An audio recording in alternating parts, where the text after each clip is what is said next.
A very good afternoon to all of you. I hope आप सब अपने घर में बहुत अच्छे से होंगे एंड हम लोग स्ट्रक्चर ऑफ एटम पढ़ाई कर रहे हैं. स्ट्रक्चर ऑफ एटम हम लोग वापस से रिवीजन कर रहे हैं ताकि जो बच्चों का छूट गया या जो बच्चे का नेटवर्क इश्यूज होते हैं उनके लिए हम लोग वापस से एक बार स्ट्रक्चर ऑफ एटम रिवीजन कर रहे हैं. एंड आई होप आपको अच्छा स्ट्रक्चर ऑफ एटम कुछ ना कुछ समझ में आता होगा. It's a very easy chapter actually. And last time हम लोगों ने कहाँ तक किया था स्टूडेंट्स, कोई बताएगा मुझे लास्ट टाइम क्या किया था हम लोगों ने? You have seen the discovery of electrons, discovery of protons, correct? इतना हम लोगों ने देखा था. नेक्स्ट, प्रोटॉन्स का डिस्कवरी किसने किया? गोल्डस्टीन ने किया. गोल्डस्टीन. Goldstein, very good. फिर इलेक्ट्रॉन्स का डिस्कवरी किसने किया? J Thomson. Yes, very good. Yes, very good. हम लोग ने सारी चीजें देखी थी स्ट्रक्चर ऑफ एटम के अंदर. Okay, now next, J Thomson उस वक्त बहुत बड़ा साइंटिस्ट था और वो जो भी एक्सपेरिमेंट्स करता था उसको लोग बहुत मतलब इजीली एक्सेप्ट कर लेते थे. तो जे थॉमसन ने एक और एक्सपेरिमेंट किया, उसको बोलते हैं J Thomson atomic model. J Thompson atomic model. अब यहाँ पर जे थॉमसन ने क्या बोला कि ये जो एटम्स होते हैं ना, atoms are spherical in shape and they are made up of positive charges. They are made up of positive charges.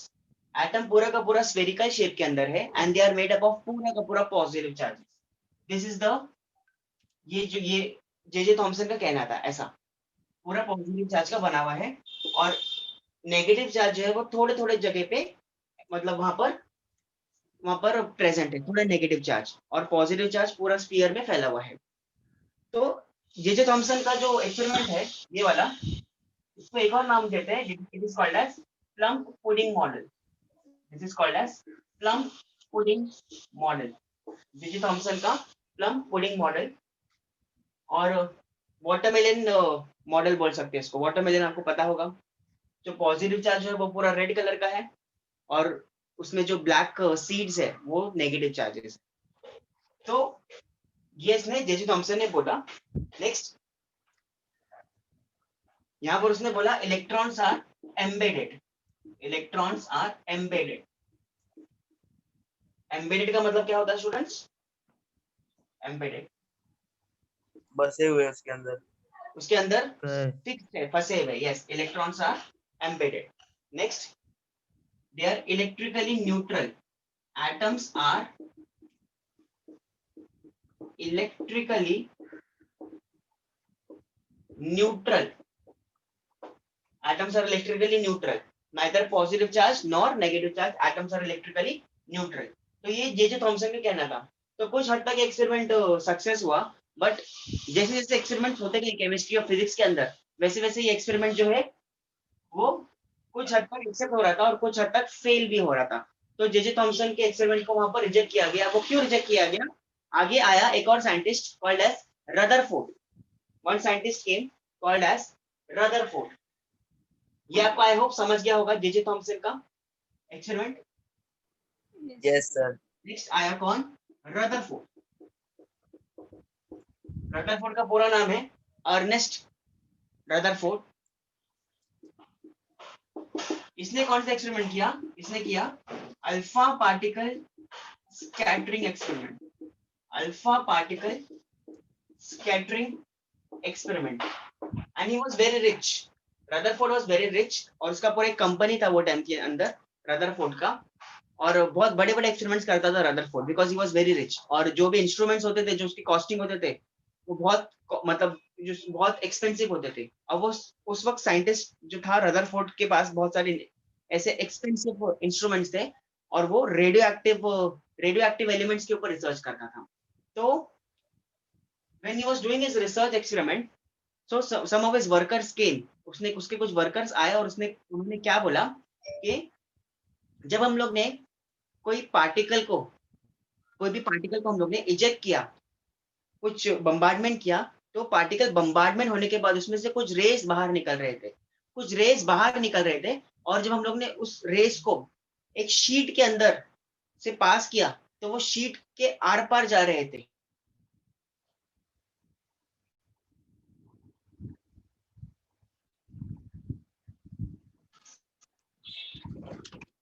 Sheet के आर पार जा रहे थे, क्रॉस हो रहे थे।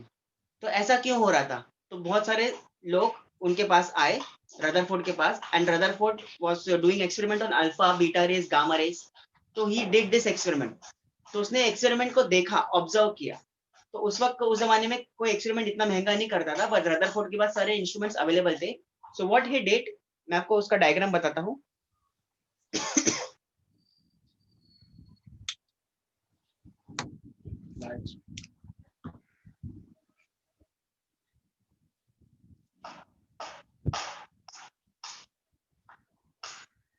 दिस एक्सपेरिमेंट, अब ध्यान से देखो यहाँ पर। आई होप सबको ये एक्सपेरिमेंट दिख रहा होगा, ये चार्ट दिख रहा होगा सबको, स्टूडेंट्स? Yes, sir. हाँ, Yes, sir. Cathode rays Yes, plus sir. Rutherford alpha particle. अब यहाँ पर उसने क्या किया, रदरफोर्ड ने क्या किया, he has taken one radium box, और उसने उसके अंदर उसको बम्बार्डमेंट करने के बाद, यस शरद, कुछ डाउट है शरद?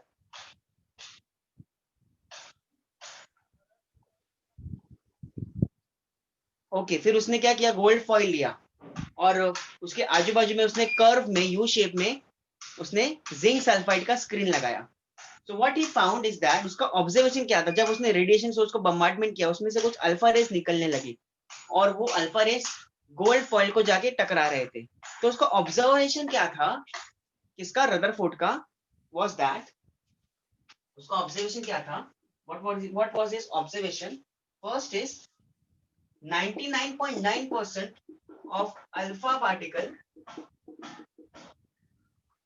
is undeviated. What is the meaning of undeviated? Undeviated का मतलब क्या होता है? Undeviated का मतलब होता है वो अपना एंगल चेंज नहीं कर रहे हैं, और वो गोल्ड फॉइल के अंदर से पास हो रहे हैं, 99.9% पास हो रहे हैं, जबकि ऐसा नहीं होना चाहिए था। क्योंकि जे थॉमसन ने क्या बोला कि पूरा का पूरा जो चार्जेस है वो पॉजिटिव चार्ज से घिरा हुआ है, एटम्स, करेक्ट, और अल्फा पार्टिकल भी खुद पॉजिटिव चार्ज है। तो पॉजिटिव पॉजिटिव टकराना चाहिए था, करेक्ट, टकराना चाहिए था, कोलिजन होना चाहिए था, बट क्या हो रहा है, वो रिफ्लेक्ट बैक होके नहीं आ रहे हैं, वो आर पार जा रहे हैं। तो इसकी वजह से, ये एक्सपेरिमेंट होने की वजह से, जे थॉमसन का जो एक्सपेरिमेंट है प्लम पुडिंग मॉडल वाला, वो फेल हो गया, कुछ हद तक वो एक्सेप्ट नहीं हो रहा था।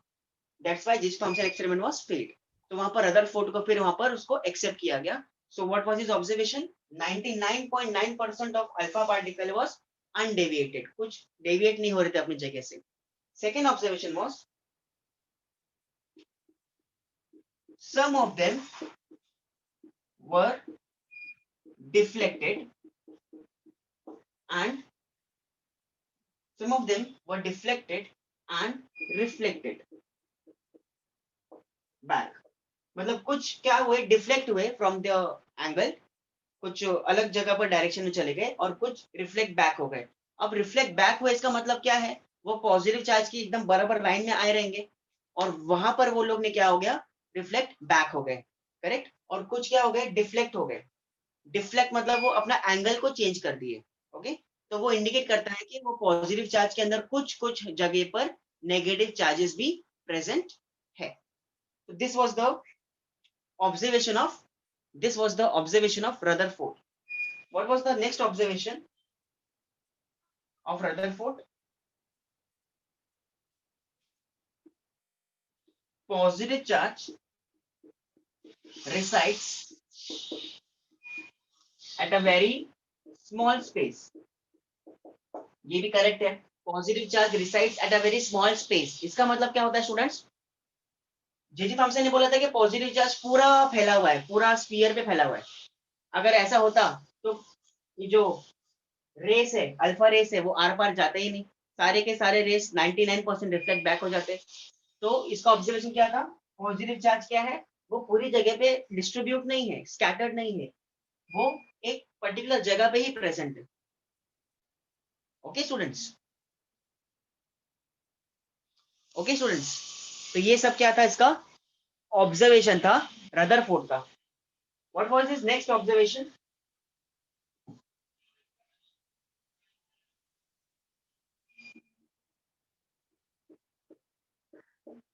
positive charge is heavy. Positive charge is heavy. अब वो heavy चीज क्या थी? That is nucleus. Positive charge is heavy and that heavy is nothing but nucleus. तो वहां से nucleus का discovery हुआ. वहां से nucleus का क्या हुआ? Discovery हुआ. Okay students?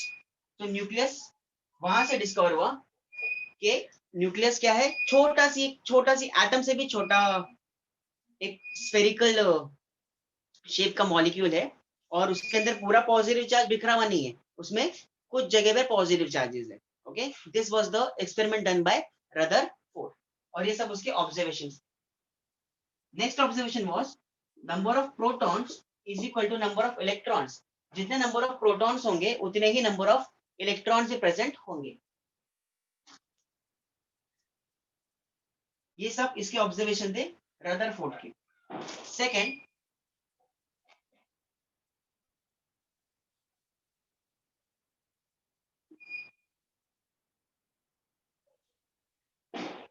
size of nucleus is very small. Size of nucleus is very small compared to atom. सब बोलते थे कि atoms are spherical in shape and atoms are very small, but उसने ये प्रूव किया रदरफोर्ड ने कि एटम का भी साइज बड़ा होता है न्यूक्लियस से. मतलब न्यूक्लियस का साइज बहुत छोटा है कंपेयर टू एटम्स. एटम बहुत बड़ा है, न्यूक्लियस उसके सामने बहुत छोटा है. ये सब ऑब्जर्वेशन था किसका? रदरफोर्ड का. सेवेंथ, उसने क्या देखा कि जो इलेक्ट्रॉन्स है, ये जो इलेक्ट्रॉन्स है, दे revolve in a fixed circular orbit.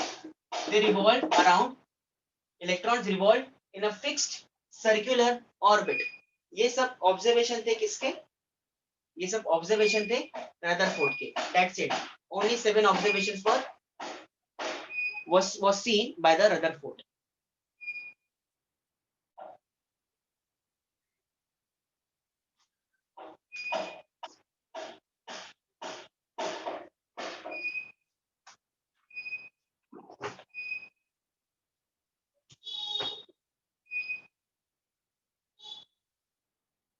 अब यहाँ पर स्टूडेंट्स क्या हो रहा है? इलेक्ट्रॉन्स क्या हो रहे हैं? रिवॉल्व हो रहे हैं फिक्स्ड सर्कुलर ऑर्बिट के अंदर. कैसे रिवॉल्व हो रहे हैं? कैसे रिवॉल्व हो रहे हैं? ये मेरा nucleus, this is nucleus, this is electrons revolving, correct, in a fixed orbit. अब यहाँ पर क्या हो रहा है? न्यूक्लियस के अंदर चार्ज क्या है? पॉजिटिव. इलेक्ट्रॉन्स के ऊपर चार्ज क्या है? नेगेटिव. तो क्या होना चाहिए था? इलेक्ट्रॉन नेगेटिव चार्ज है, न्यूक्लियस पॉजिटिव चार्ज है, तो वो इलेक्ट्रॉन न्यूक्लियस के पास आ जाना चाहिए था, टकरा जाना चाहिए था. बट ऐसा नहीं हो रहा है. ऐसा क्यों नहीं हो रहा है? What is the reason? Because ये जो इलेक्ट्रॉन्स घूम रहे हैं ये सर्कुलर ऑर्बिट में घूम रहे हैं. तो यहाँ पर जब ये नीचे आते हैं तो उनका काइनेटिक एनर्जी बढ़ जाता है. So that is nothing but यहाँ पर कुछ फोर्स अप्लाई हो रहा है और यहाँ पर कुछ वेलोसिटी आ रही है. सो वेलोसिटी एक पॉइंट पे यहाँ पर क्या हो रही है? चेंज हो रही है. So velocity is getting changed. Velocity change हो रही है तो उससे क्या हो रहा है? मॉलिक्यूल एक्सीलरेट हो रहा है. मॉलिक्यूल एक्सीलरेट हो रहा है और एक्सीलरेट होने की वजह से क्या हो रहा है? कुछ फोर्स जनरेट हो रहा है and that force is nothing but centripetal force. That force is nothing but centripetal force. What do you mean by centripetal force? Centripetal force is nothing but which is towards the nucleus. That is nothing but a centripetal force. अब यहाँ पर electrons nucleus के करीब क्यों नहीं आ रहा है? Because ये जो फोर्स जो आ रहा है सेंट्रीपेटल फोर्स, ये उसको घुमाने के लिए काम आता है, इलेक्ट्रॉन्स को रिवॉल्व करने के लिए काम आता है. जैसा हम लोग ने देखा यहाँ पर हमारा ये सन है, मान लो ये सन है और ये मेरा अर्थ है. तो अर्थ सन से टकरा जाना चाहिए था, बट अर्थ सन के अराउंड रिवॉल्व होता है, बराबर. और इन दोनों के बीच में आपको पता है कौन सा फोर्स प्रेजेंट है? Gravitational force. Gravitational force is present. But ये जो ग्रेविटेशनल फोर्स जो अर्थ है, ये फोर्स वो घूमने के लिए इस्तेमाल करता है अराउंड अ सन। वैसा ही इलेक्ट्रॉन्स भी, ये जो सेंट्रीपिटल फोर्स है, ये न्यूक्लियस के अराउंड घूमने के लिए काम करते हैं। ओके, सेम जैसा ग्रेविटेशनल फोर्स अर्थ यूज करता है सन के अराउंड घूमने के लिए। ओके स्टूडेंट्स, तो this is the observation of Rutherford. Total 7 observation थे रदरफोर्ड के, और यहाँ से फिर न्यूक्लियस का जन्म होता है। यहाँ से न्यूक्लियस का जनरेशन होता है। यहाँ से न्यूक्लियस पता चलता है कि न्यूक्लियस के अंदर, एटम्स के अंदर प्रोटॉन्स है, न्यूट्रॉन्स है, इलेक्ट्रॉन्स है, और न्यूक्लियस का साइज छोटा है और एटम का साइज बड़ा है। न्यूक्लियस पॉजिटिव चार्ज होता है, इलेक्ट्रॉन्स रिवॉल्व होता है सर्कुलर ऑर्बिट के अंदर। यहाँ से न्यूक्लियस का जन्म होता है।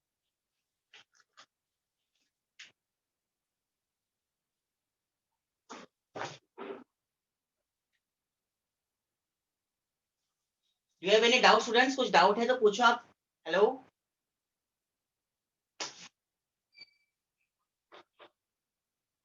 students, if you have any doubt you can ask please. Hello.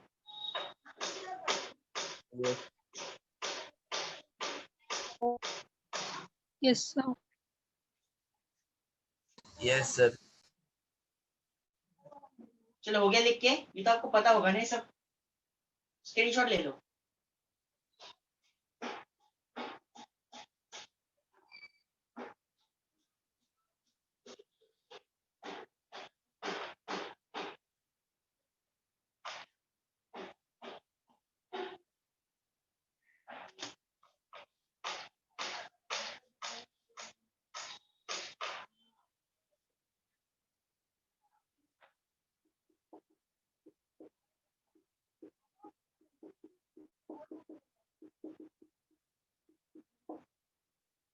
Next, drawback और फेलियर ऑफ रदरफोर्ड मॉडल। अब यहाँ पर क्या हो रहा है, इसका कुछ ड्रॉबैक आ रहा है। ड्रॉबैक कैसा है? One scientist came called as Maxwell. Maxwell ने क्या बोला कि मान लो इलेक्ट्रॉन्स तो मेरा घूम रहा है, रिवॉल्व हो रहा है अराउंड द न्यूक्लियस, ये बात सही है, इलेक्ट्रॉन्स रिवॉल्व हो रहा है अराउंड न्यूक्लियस, ये बात सही है। अब यहाँ पर क्या हो रहा है, इलेक्ट्रॉन जब घूम रहा है तो वो एक्सीलरेट हो रहा है, और एक्सीलरेट जब हो रहा है तो यहाँ पर कुछ एनर्जी एब्जॉर्ब हो रही है और कुछ एनर्जी एमिट हो रही है। कुछ एनर्जी एब्जॉर्ब हो रही है, कुछ एनर्जी एमिट हो रही है। और एक पॉइंट पे क्या हो जाता है, अभी कोई चीज घूम रही है, ये तो स्टेबल है, ये पॉजिटिव चार्ज स्टेबल है, यही घूम रहा है, इलेक्ट्रॉन्स घूम रहे हैं। अंदर जो न्यूक्लियस है वो तो अपनी जगह पर है, वो स्टेबल है। तो क्या होगा, इलेक्ट्रॉन्स जब घूमते जाएगा तो एक पॉइंट पे उसकी एनर्जी खत्म हो जाएगी और वो इलेक्ट्रॉन्स प्रोटॉन से टकरा जाना चाहिए, कोलाइड हो जाना चाहिए। जब इलेक्ट्रॉन्स प्रोटॉन से टकरा जाएगा, जब अर्थ सन से टकरा जाएगा तो ब्लास्ट हो जाएगा। जब इलेक्ट्रॉन्स न्यूक्लियस से टकरा जाएगा तो एटम डिस्ट्रॉय हो जाएगा। तो यहाँ पर क्या होना चाहिए था, electrons should get collide with nucleus and atom should get destroyed. Atom should get destroyed. Atom destroy हो जाना चाहिए था, but ऐसा क्यों नहीं हो रहा? This was the first suggestion put forward by Maxwell for Rutherford. Second observation suggestion was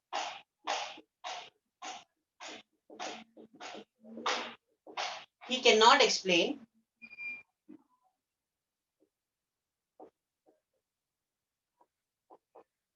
stability of atom. मतलब ये जो मैक्सवेल है, ये इसकी स्टेबिलिटी, मैक्सवेल, ये जो रदरफोर्ड है, मैक्स उसकी स्टेबिलिटी बता नहीं पा रहा था। किसकी स्टेबिलिटी? इलेक्ट्रॉन्स की स्टेबिलिटी बता नहीं पा रहा था, एटम्स की स्टेबिलिटी बता नहीं पा रहा था। ओके, सिर्फ ये बोल रहा है कि इलेक्ट्रॉन्स घूम रहे, बट एक पॉइंट पे ऐसा हो जाएगा कि इलेक्ट्रॉन्स की एनर्जी भी खत्म हो जाएगी और वो कोलाइड हो जाना चाहिए था। तो ये रदरफोर्ड नहीं बता पा रहा था। तो Maxwell came and he give the suggestion and ये सजेशन की वजह से यहाँ पर रदरफोर्ड का क्या हो गया, एक ड्रॉबैक हो गया, फेलियर हो गया एटॉमिक मॉडल का, कि इलेक्ट्रॉन्स फिक्स्ड ऑर्बिट में नहीं घूमते। रदरफोर्ड ने क्या बोला था? इलेक्ट्रॉन्स फिक्स्ड ऑर्बिट में घूमते हैं। बट मैक्सवेल ने क्या बोला? जब इलेक्ट्रॉन्स घूम रहे हैं तो एनर्जी खत्म होनी चाहिए, तो वो इलेक्ट्रॉन्स टकरा जाना चाहिए न्यूक्लियस से, ऐसा क्यों नहीं हो रहा? So this was the drawback of Rutherford. Rutherford. Okay, students.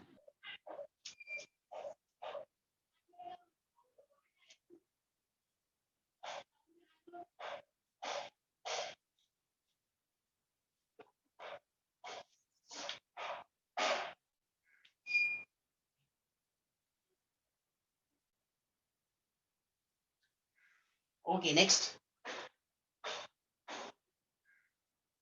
Yes, Aryan, any doubt? Aryan? Yes, Aryan, बोलो क्या डाउट है? Okay, understood. Very good.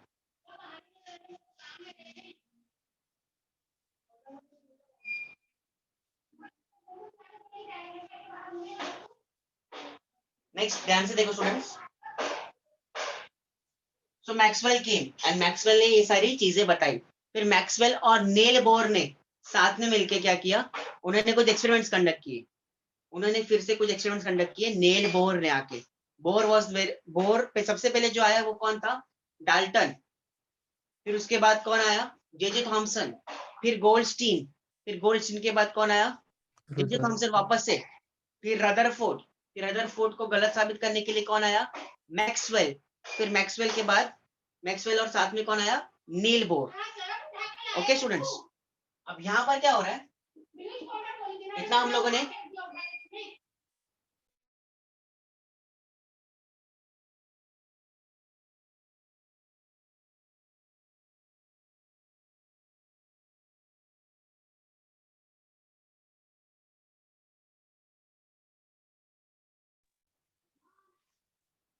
Okay students, next topic is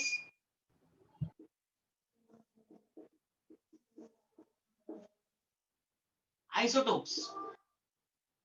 Maxwell और नील बोर का हम लोग आप फिजिक्स में पढ़ेंगे पूरा डिटेल में, नेल बोर और मैक्सवेल ने क्या किया था. और उसके बाद आपका हाइड्रोजन स्पेक्ट्रम आप फिजिक्स में पढ़ेंगे, atoms, molecules and nuclear chapter के अंदर. Next, isotopes. What do mean by isotopes and isobars? क्या होता है ध्यान से देखना स्टूडेंट्स. आइसोटोप्स एंड आइसोबार्स, मैं पहले एग्जांपल लेता हूं फिर आपको बताऊंगा.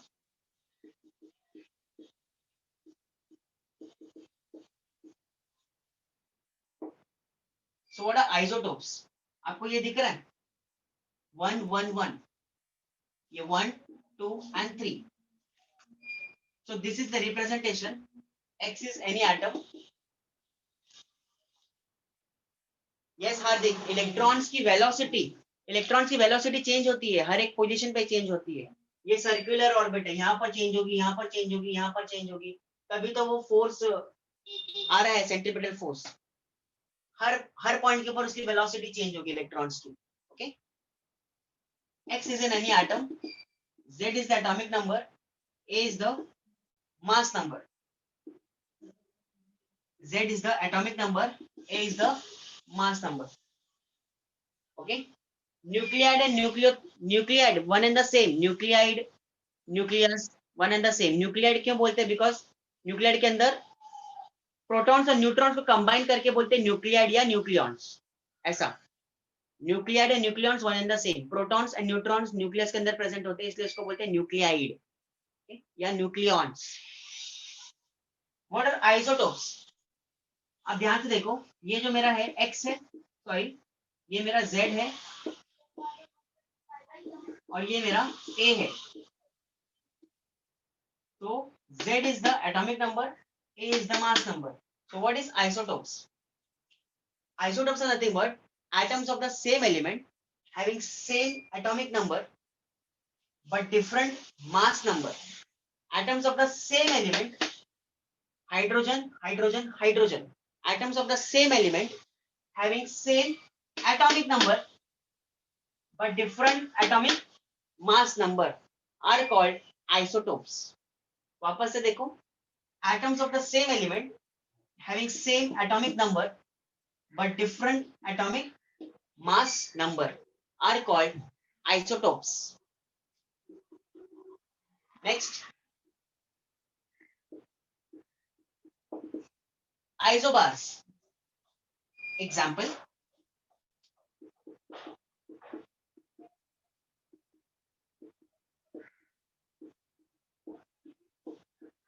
what do you mean by isobars? Atoms of the different element, atoms of the different element having same atomic number but different atomic mass number. Atoms of the different element having same mass number but different atomic number are called isobars. So these are some examples of isotopes and isobars. Atoms of the same element having same atomic number but different atomic mass number. Isobars, atoms of the different element, argon, potassium, calcium, different element having same mass number but different atomic number. Next,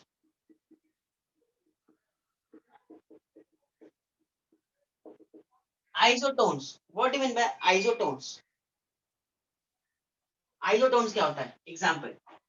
अब ध्यान से देखो, सबसे पहली बात, A is the mass number, Z is the atomic number, N stands for number of neutrons. इसका formula क्या होता है? मास नंबर कैसे पता करते? मास नंबर कैसे पता करते? Number of protons plus number of neutrons. That is nothing but the sum of number of protons plus number of neutrons is called mass number. और A minus Z is equal to N. N कैसे पता करते? Mass number minus atomic number और number of protons is called, उससे हम लोग neutrons पता करते हैं.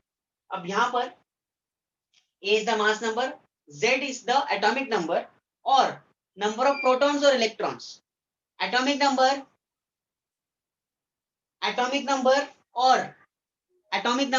और electrons and protons सब सेम रहेंगे. जितना एटॉमिक नंबर रहेगा उतना ही प्रोटॉन्स रहेगा और उतना ही इलेक्ट्रॉन्स भी रहेगा. ओके, सबकी वैल्यू, इसकी तीनों की वैल्यू सेम आएगी. हाँ, नंबर ऑफ न्यूट्रॉन्स और मास नंबर चेंज हो सकता है, but Z atomic number, number of protons and number of electrons same रहेंगे. Now what are isotones?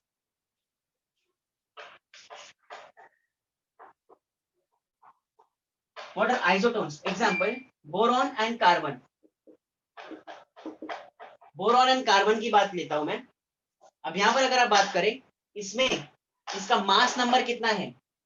Mass number इसमें कितना है? 11 और इसमें 12. Atomic number 5, 6. प्रोटॉन्स और इलेक्ट्रॉन्स वापस 5 एंड 6. यहां पर नंबर ऑफ न्यूट्रॉन्स कितने हैं? यहां पर 11 minus 5, A minus Z 6 minus 5, 6 और यहाँ भी 6. What do you mean by isotones? Atoms of the different element having same number of neutrons are called isotones. So what are isotopes? Same element having same atomic number but different atomic mass number. Isobars, atoms of the different element having same mass number but different atomic number. Isotones, atoms of the different element having same number of neutrons, So this is the definition of isotopes, isobars and isotones.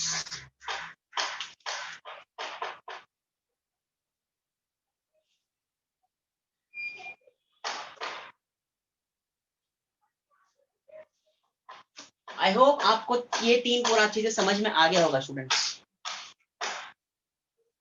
Yes sir. Hello, सब बच्चे शांत क्यों बैठे इतने? Hello students. Yes sir. Yes.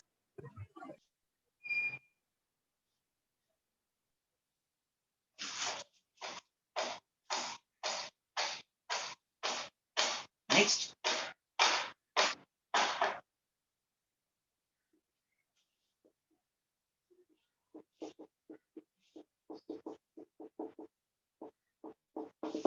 Next topic, wave nature of light.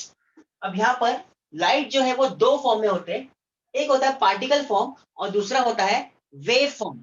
एक होता है particle form, दूसरा होता है wave form. So particle form Newton ने बोला था, Newton has told that light is in the form of particles and that theory is called as corpuscular theory. वो आप फिजिक्स में पढ़ेंगे, wave nature of light chapter है पूरा, उसमें आप पढ़ेंगे ड्यूअलिटी ऑफ लाइट। तो मैं सीधा आपको जो मेरे केमिस्ट्री सिलेबस में मैं आपको बता देता हूँ, वेव थ्योरी ऑफ लाइट में, वेव नेचर ऑफ लाइट में क्या होता है, light is in the form of waves, जो कि मैक्सवेल ने बोला था, light is in the form of waves, wave form में होता है। अब वेव फॉर्म में कैसे होगा,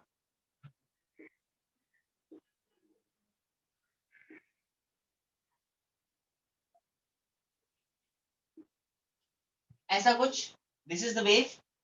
अब यहां पर ये जो पार्ट है मेरा ऊपर जा रहा है ना एक्सिस के, और ये नीचे जा रहा है, तो यहाँ पर एक वेव कंप्लीट होती है, फिर यहाँ पर एक दूसरी वेव कंप्लीट होती है, फिर यहाँ पर एक तीसरी वेव कंप्लीट होती है। So complete wave consist of both crest and trough.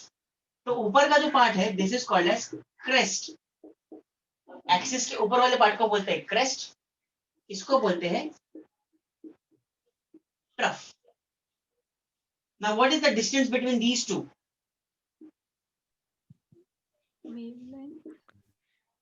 This is called as wavelength, this is called as wavelength. What is this,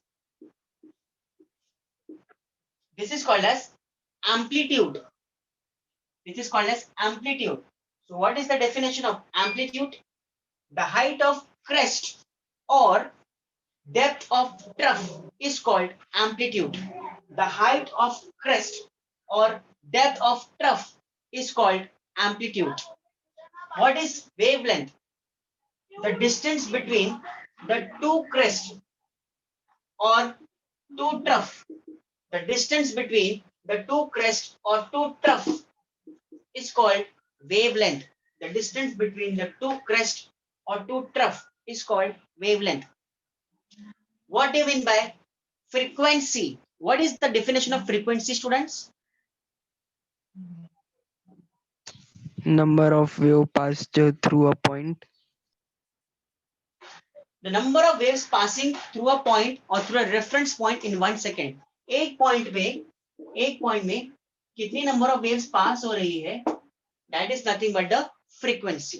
okay, जैसा अभी आपको फ्रीक्वेंसी में आपने ये ऐसा मशीन देखा होगा, ये मशीन देखा होगा हॉस्पिटल के अंदर, तो ये क्या है, आपको फ्रीक्वेंसी बता रही है। ओके, हार्ट का फ्रीक्वेंसी बता रही है कि हार्ट कितना तेजी से चल रहा है, that is nothing but the frequency of light. Okay, frequency, आपको पता होगा फ्रीक्वेंसी का मतलब क्या है एक्चुअली। जैसे आपके मोबाइल में आपके रेंज नहीं पकड़ रहा है तो उसको क्या बोलते हैं आप, नेटवर्क नहीं पकड़ रहा है, नेटवर्क नहीं आ रहा है, that is nothing but the frequency, simple. तो लाइट का भी कुछ क्या होता है, उसका भी कुछ फ्रीक्वेंसी होता है।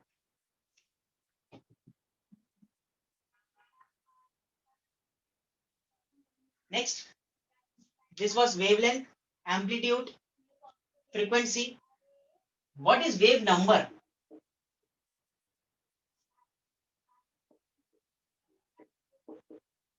वेव नंबर क्या होता है, वेव नंबर का मतलब क्या होता है, कितने नंबर ऑफ वेव्स है, दैट इज वेव नंबर। और wave number is nothing but reciprocal of wavelength, reciprocal of wavelength. इसका मतलब क्या होता है, जितना वेवलेंथ ज्यादा उतना वेव नंबर कम। और फ्रीक्वेंसी जैसे मैंने आपको बताया, फ्रीक्वेंसी क्या होती है, number of waves passing through reference point in 1 second का फॉर्मूला होता है c is equal to me upon lambda, और mu is equal to c by lambda. So frequency and wavelength both are inversely proportional to each other. Frequency and wavelength both are inversely proportional to each other. ये ऐसा है formula, C is equal to mu lambda or mu is equal to C by lambda. So frequency and wavelength both are inversely proportional to each other. So this is about the wave nature of light. Light is in the form of waves. अब यहाँ पर अगर आप बात करें, आपको एक नया टर्म मैं बताता हूँ, नोड्स एंड एंटी नोड्स. ये भी आप फिजिक्स में सीखेंगे, फंडामेंटल नोड्स, वो सब आप फिजिक्स में और अच्छे से सीखेंगे. Harmonic, simple harmonic oscillator chapter है, उसमें आप सीखेंगे SHM में. नोड्स क्या होता है, what do mean by nodes and anti nodes. अब ध्यान से देखो, इसके अंदर मैंने आपको पूछा नोड्स कितनी है, तो this is 1 2 3 4 5, there are 5 nodes. अब एंटी नोड्स कितने हैं, 1 2 3 4 5 and 6. So there are 6 antinodes. So nodes are 5 and antinodes are 6. Now what is the meaning of nodes and antinodes? Nodes and antinodes होता क्या है, ध्यान से देखना. Nodes, अब यहां पर देखो, ये मेरा nodes है, this is nodes. अब यहां पर इलेक्ट्रॉन्स ऊपर जा रहा है, ये इलेक्ट्रॉन ऊपर जा रहा है, बट यहां पर इलेक्ट्रॉन्स नहीं है, फिर इलेक्ट्रॉन नेगेटिव में जा रहा है, नीचे जा रहा है. So what do you mean by nodes? Nodes are nothing but the density of electron is minimum. Density of electrons are minimum. That point is called as nodes. And what are antinodes? Where density of electron is maximum, they are called as antinodes. Where electron density is maximum, they are called as antinodes. And where the electron density is negligible or zero or minimum, they are called as nodes. So 1 2 3 4 5, there are 5 nodes, and 1 2 3 4 5 6 antinodes are present.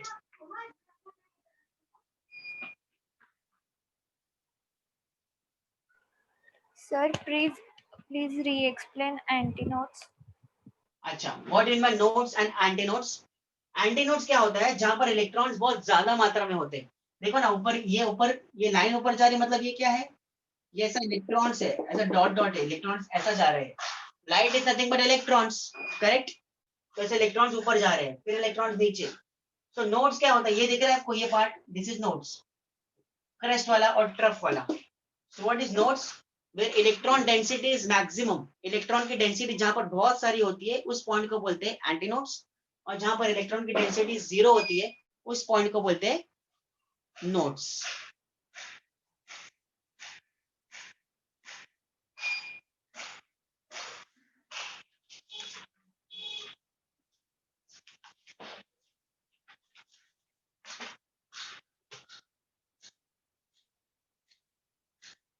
Okay students, done? Hello. Yes, sir. Yes, sir. Okay. Sir.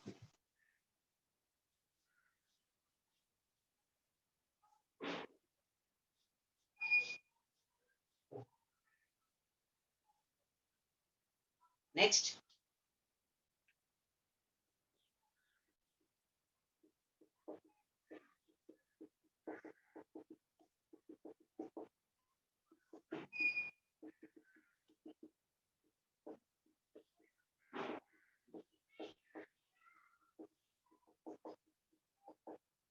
Next is photoelectric effect and Heisenberg uncertainty principle.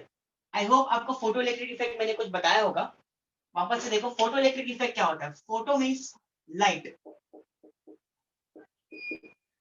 electric means electrons. अब यहाँ पर क्या हो रहा है, ध्यान से देखो. मान लो मेरा मेटल सरफेस है जिसके अंदर इलेक्ट्रॉन्स है. मैंने इस इलेक्ट्रॉन को एक नॉर्मल लाइट से बम्बार्डमेंट किया, having energy E is equal to h nu, where E is the energy, h is the Planck's constant, nu is the frequency. तो क्या होगा,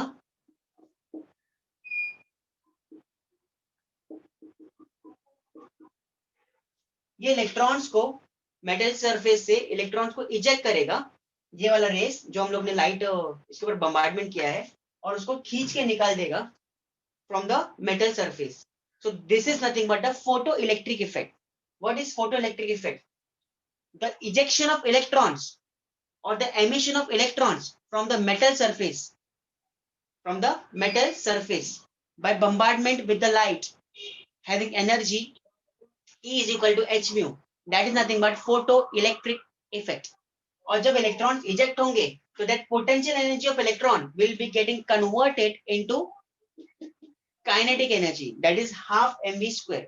अब इलेक्ट्रॉन्स को निकालने के लिए भी कुछ एनर्जी लगता है, कोई भी लाइट कोई भी एनर्जी जो है हम लोग इलेक्ट्रॉन्स को निकालने के लिए यूज नहीं कर सकते.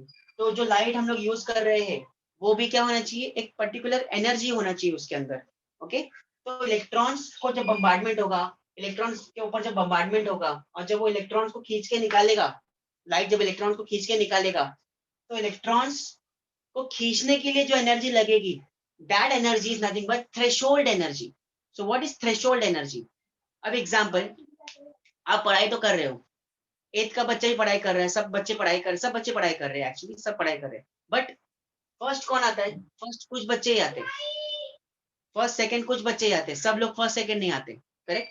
तो यहाँ पर क्या हो रहा है, सारे के सारे रेस इलेक्ट्रॉन्स को निकालने के लिए काम ही आएंगे, वही रेस इलेक्ट्रॉन को निकालने के लिए काम आएंगी जिसके पास एक एनर्जी होगा, and that point of energy is called as threshold energy. So what is the definition of threshold energy? What is the definition of threshold energy?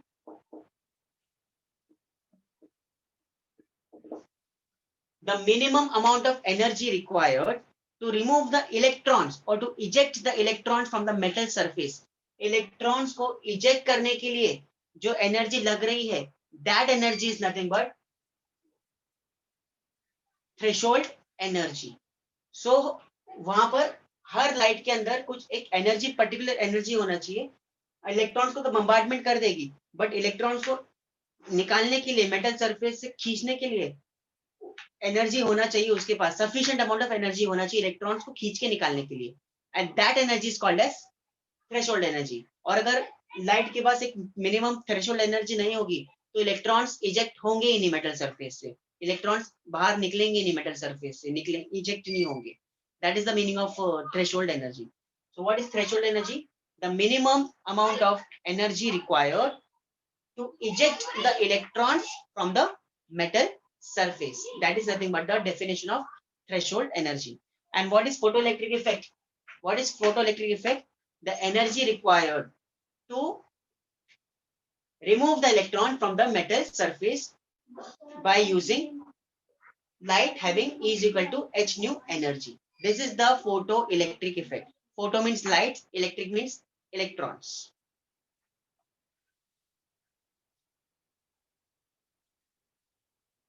Have you understood, students? Yes, sir. Yes, sir. Yes, sir. Yes, sir.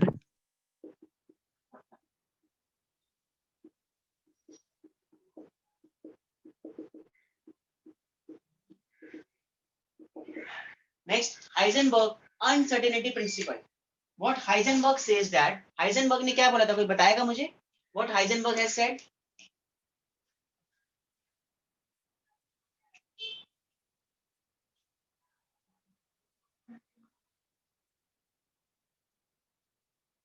Heisenberg has said It is impossible to determine simultaneously impossible. the well Yes, very good. It is momentum impossible to determine simultaneously position and And momentum. momentum. Position and and momentum. of electrons. हम कोई भी object का या कोई भी electrons का, किसी का भी हम लोग एक साथ पोजीशन और मोमेंटम नहीं निकाल सकते. That is called as Heisenberg uncertainty principle. अगर मुझे उसका पोजीशन पता है तो उसका स्पीड पता नहीं होगा, उसका मोमेंटम पता नहीं होगा, और अगर मोमेंटम पता है तो उसका एक परफेक्ट लोकेशन पता नहीं होगा, क्योंकि वो बॉडी मोशन में है, तो उसका हम लोग पोजीशन पता नहीं कर सकते, बट उसका स्पीड पता कर सकते. और जब वो पोजीशन में है तो उसका स्पीड नहीं पता कर सकते, उसका एक पर्टिकुलर पोजीशन पता कर सकते. That is nothing but the Heisenberg uncertainty principle. So in life everything is not certain. कोई भी चीज certain नहीं होती, हर चीज के अंदर uncertainty आती है. as well as in real life, हमारे real life में भी uncertainty आती है. कोई भी चीज constant नहीं रहती. कोई भी चीज कांस्टेंट नहीं रहती, ऊपर नीचे होते रहती है। ओके, जैसे ही हाइजेनबर्ग ने भी बोला कि at a time it is impossible to determine both the thing, position as well as momentum.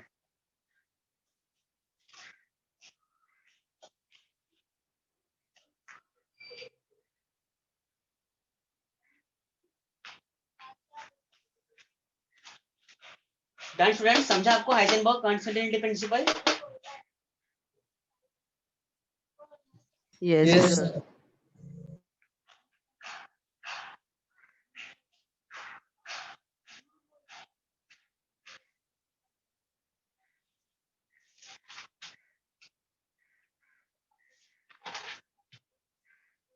Next,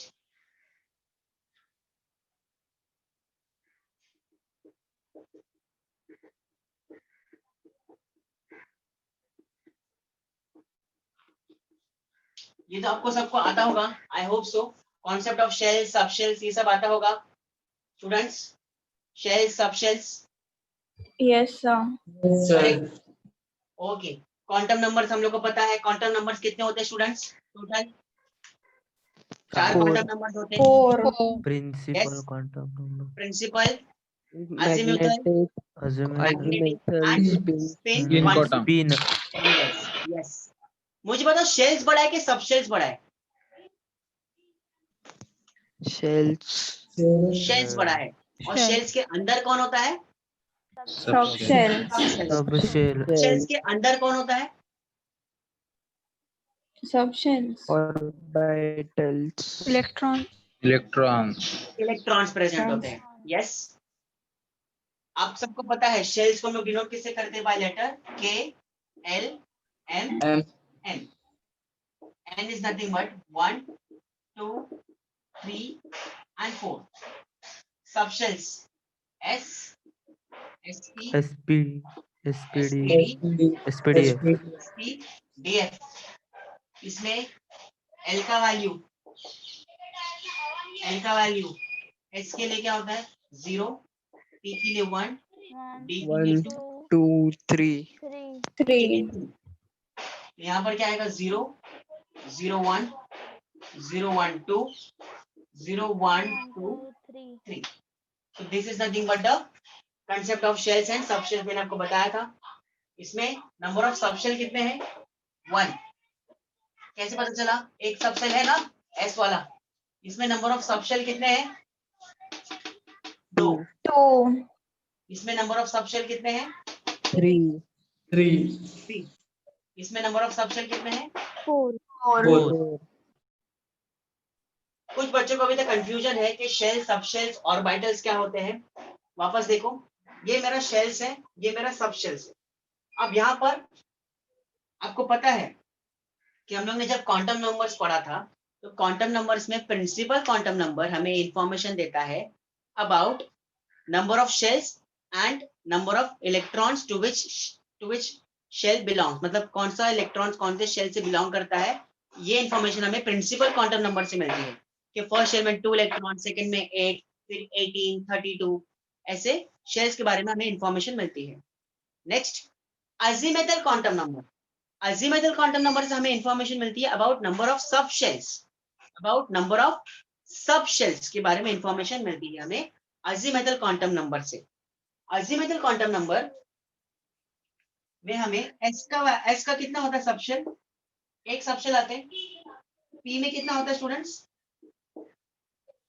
3। D में 5. 5 5. और एफ में 7. 7. 7 सबशेल्स होते हैं। एफ में 7 सबशेल्स होते हैं। अब यहाँ पर अगर आप बात करें, एस में 1, पी में 3, डी में 5 और एफ में 7, ये कैसे पता चलता है? By which formula?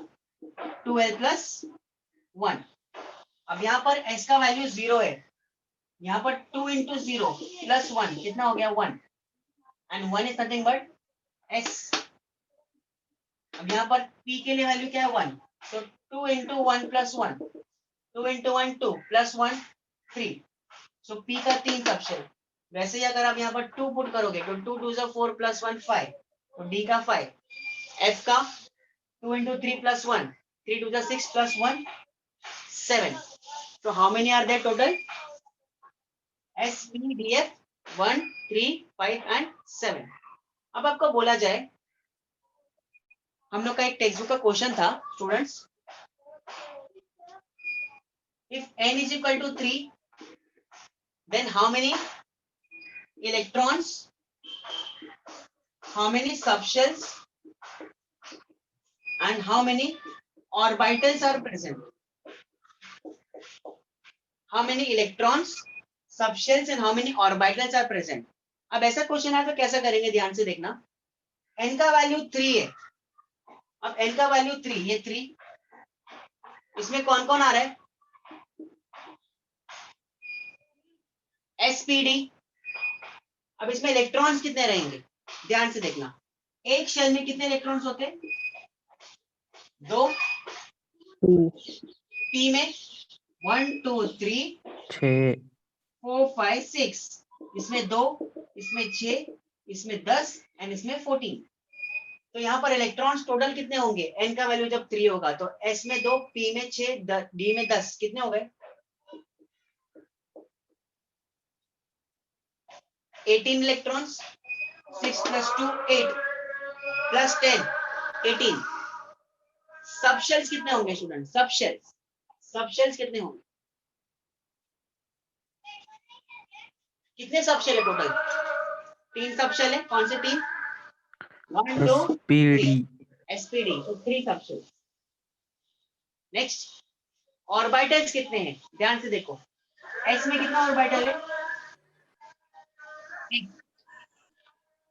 p में कितना ऑर्बिटल है? 3 3 d में 5 5 3 4 5। 5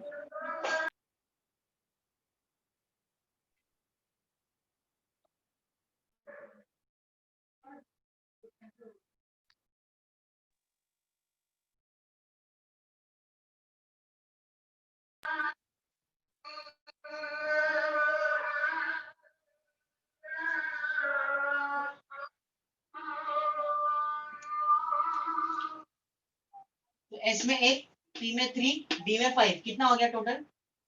9 9 9। Yes. Have you understood, students? Yes, sir. Yes, sir. Yes, sir. Understood. So this is about the concept of shells and subshells, जो हम लोग ने ऑलरेडी सीख चुके हैं। That is principal quantum number, azimuthal, magnetic quantum number. अगर मैं पूछूं मैग्नेटिक क्वांटम नंबर का वैल्यू कितना होगा, मैग्नेटिक क्वांटम नंबर कितना होगा, तो कैसे निकालेंगे? s का मैग्नेटिक क्वांटम नंबर कितना होता है? 0। p का +1 0 -1, d का +2 +2 +1 0 -1 -2, और s का +3 +2 +1 0 -1 -2 -3। और अगर आपको इसका पूछे,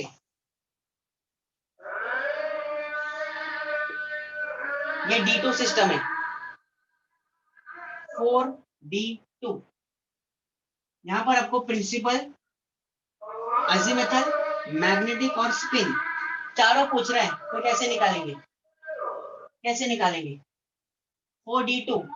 अब ध्यान से देखो, D में टोटल 5 है, कितने इलेक्ट्रॉन्स है? 1 2। अब ध्यान से देखो, n का वैल्यू कितना है? 4 4। n का वैल्यू d के लिए कितना है? 2। n का वैल्यू कैसे निकालेंगे? +2 +1 0 -1 -2। अब ध्यान से देखो स्टूडेंट्स, ये 2 है, ये 1 है, सो 2 into 1 plus 1 into 1, that's it। 2 into 1 plus 1 into 1, so 2 plus 1,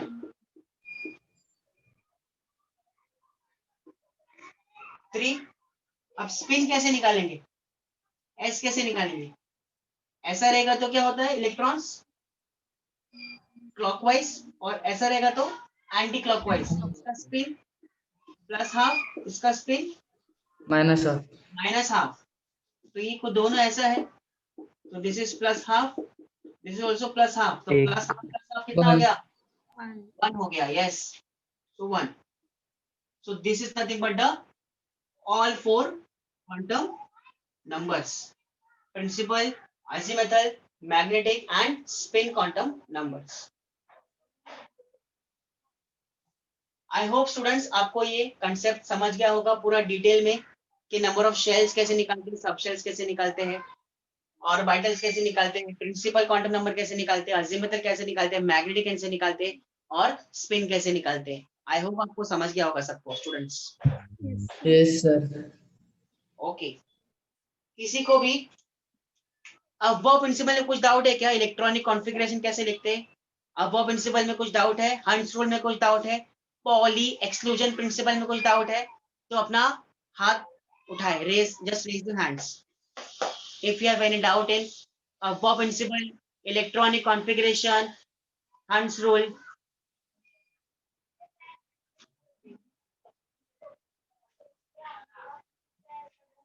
hello, if you have any doubt in Hunt's rule, above principle, Pauli exclusion principle, just raise your hand, students.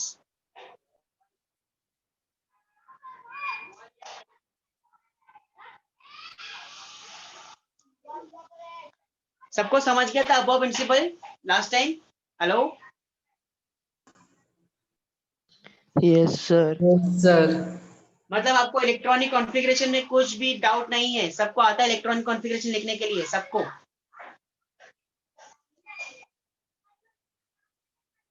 Yes, sir. आता है। Okay sir, please teach and NLMS again. Okay Shreya,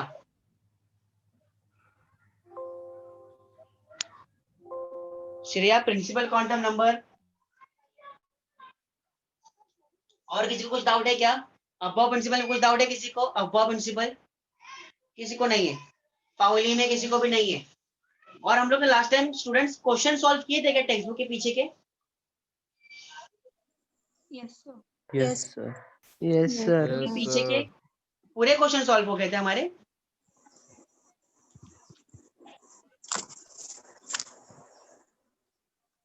पूरे solve हो गए थे क्या हमारे students? Hello, yes sir, starting से लेके एंड तक सब करवा दिए थे सर आपने। पूरे हो गए थे ना सर? हाँ सर, हाँ सर। ओके ठीक है। और आई थिंक हमने एमसीक्यूज भी किया था लास्ट टाइम, करेक्ट? हाँ सर, आपने Yes, आपके sir. एमसीक्यूज भी करवाए थे sir. Okay, so I hope हम लोगों ने स्ट्रक्चर एटम जितना कोशिश था उतना अच्छे से किया है।